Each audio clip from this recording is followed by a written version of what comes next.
All right, guys, I had to hop on here with a hot take. I'm sorry if some of you women hate me after this, but here we go. Let's do it. So I just got married about a month ago, and now I keep getting asked when I'm thinking babies are going to come. And I keep replying that babies will come once we are financially stable enough to be a stay-at-home mom. That is literally the reply that I'm getting from everyone. Everyone gasps. Can you believe that in today's society, it is like crazy and awful to want to be a stay-at-home mom and to raise your children? In the great words of Ben Shapiro, I do not understand for the life of me why we are telling women that their best and greatest superpower of creating human beings from their own body is less important than working. Personally, I don't think work is more important than raising the future generation of the children that you brought into this world from your own body and to bring them up into society. I'm not saying that you can't choose whether or not you want to work or be a stay-at-home mom. If you want to work while being a mom, all the power to you. However, what I am saying is do not belittle the women that want to be a stay-at-home mom.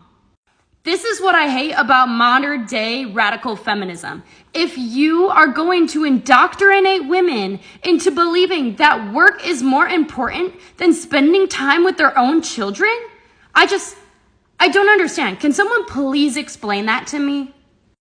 What I will say is that there is not one single person that has been on their deathbed and said, I wish I worked another day in my life. In fact, majority of people say that they wish that they spent more time with their family and the ones that they loved. Sorry if you guys hate me now after this. I guess you can say I'm anti-feminism, I'm anti-feminist, but I am pro-woman, so sorry if you hate me. How Feminism Fails Women, Part 2. I've seen feminism be extremely disingenuous when talking about women's issues. They say that we don't have the same rights as men. I would like to hear one right that women don't have that men do. People will often bring up the wage gap, and yes, the wage gap is true to an extent. Overall, women make less than men in America. It is not because of some massive conspiracy that the patriarchy is scheming behind our backs. When all studies are taken into account, women are shown to make about 99 cents to the man's dollar. And that is within the margin of error. A few of the factors that I'm referencing are that women don't demand raises as frequently. Women tend to work less hours. Women go into different fields than men that tend to pay less. And then people will say to me, it's the patriarchy that's causing women to go into these fields. Have you ever just thought that men and women have different interests? Women tend to be a lot more nurturing and caring, which is why a lot more women go into things like teaching. Women are more creative and are better communicators than men, which is why we go into fields like advertising or communications. Men are better at analytical things, which is why there's more engineers. And that's not the patriarchy, that is human nature. Why feminism is toxic for relationships. Reason number 1. Feminism tries to convince you that everything you love about men is toxic. And so you go through the world suppressing your natural attraction to a man who is a leader, who is strong, who is confident, who is assertive. And you go for males that are very feminine. Then when you get drunk, you look for the first asshole who also has the masculine qualities but is a really great idiot. And because you're so deprived of these qualities in your life, of the masculine energy, you just jump on him like he's a drug for you. And then the next day you just feel... And I'm gonna get hate for this, but this is just my opinion. There's no right or wrong answer, just my opinion. My man works very hard. When he comes home from work, I want him to have nothing to do at home. He should just relax. The house is clean, dinner is cooked, the kids are getting ready for bed. And then he gets to come home and spend quality time with his kids, rather than worrying about what kind of chores need to be done. Of course, he still takes the trash out, and he does things when I ask, but I really just don't like to ask, because he should come home and relax. I regret being a slut. I'm grateful for the ability to control my reproductive cycle and make my own money, but that freedom has come at a price. The dark side of the sexual revolution is that even though it liberated women, unyoking sex from the consequences has primarily benefited men.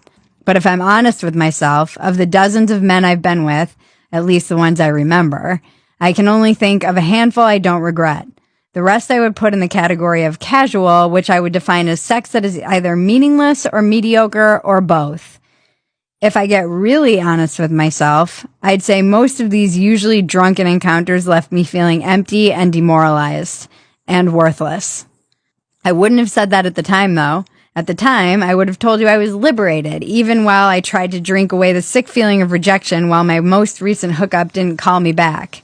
At the time, I would have said one-night stands made me feel emboldened. But in reality, I was using sex like a drug, trying unsuccessfully to fill a hole inside me with men. Pun intended. I know regretting most of my sexual encounters is not something a sex-positive feminist who used to write a column for Playboy is supposed to admit. And for years, I didn't. Let me be clear. Being a slut and sleeping with a lot of men is not the only behavior I regret. Even more damaging was what I told myself in order to justify the fact that I was disposable to these men. I told myself I didn't care. I didn't care when a man ghosted me. I didn't care when he left in the middle of the night or hinted that he wanted me to leave. The walks of shame, the blackouts, the anxiety. The lie I told myself for decades was, I'm not in pain, I'm empowered. I knew it would be hard to read this. I lost my virginity at 17 to my boss at a restaurant where I worked. And a year later, I experienced my first sexual trauma. I felt damaged and dirty, and I blamed myself. Everyone responds differently to these situations. I dealt with the overwhelming shame by becoming hypersexual and promiscuous. The culture was right there to pick me up and dust me off. I doubled down on being a proud slut and internalized the biggest and most damaging lie, that loveless sex is empowering. I basked in the girl power glow of that delusion for decades, weaponizing my sexuality while convincing myself I was full of the divine feminine. I was full of shit. I told myself that because I could seduce a man, I was powerful. But as Perry says in her book, women can all too easily fail to recognize that being desired is not the same thing as being held in high esteem. Deep down inside, I knew that to be the case. But as a defense mechanism, I created a man-eater persona. My mantras were rigid. You can either have a career or a relationship, but you can't have both. Intimacy is creepy. Motherhood and children are a trap. Sex is only about power. Another set of lies built on trauma. When a man I slept with had the courtesy to reach out, I mistook relief for happiness, rewiring my brain to be grateful for the bare minimum. The saddest realization is how low I set the bar.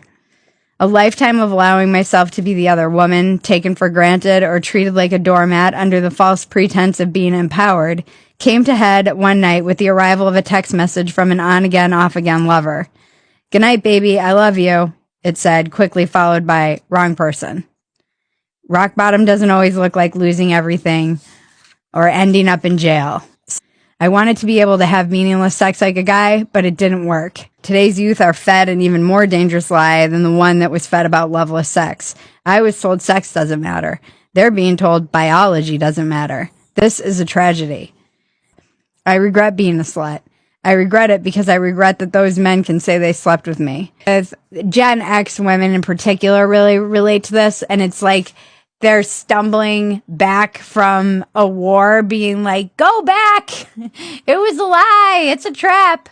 It just seems like women who have been sold this kind of millennials too, in particular, the like people who grew up with Sex in the City and this idea that we can just have sex with men consequence free and that it doesn't somehow damage our soul. A lot of women have said that they identify with this. The problem with so much of this stuff is that you keep doing damage to yourself. At least I did. In my attempt to keep proving to myself that sex was empowering, that I could have sex like a man, I kept damaging myself, damaging my spirit and soul in ways that I didn't really fully comprehend at the time. I was too young. And I was too high or drunk in many instances. And you can see when I read the piece, it's still painful because I wish I knew better. And I guess part of the reason that I wrote this piece is for my daughter. I want her to know better. And for all the young women out there, you don't have to play that game. If you feel in your heart, like, I don't think I can have sex with someone and not get attached, and I don't know the person, and I feel like it's very intimate, You're right. That's true.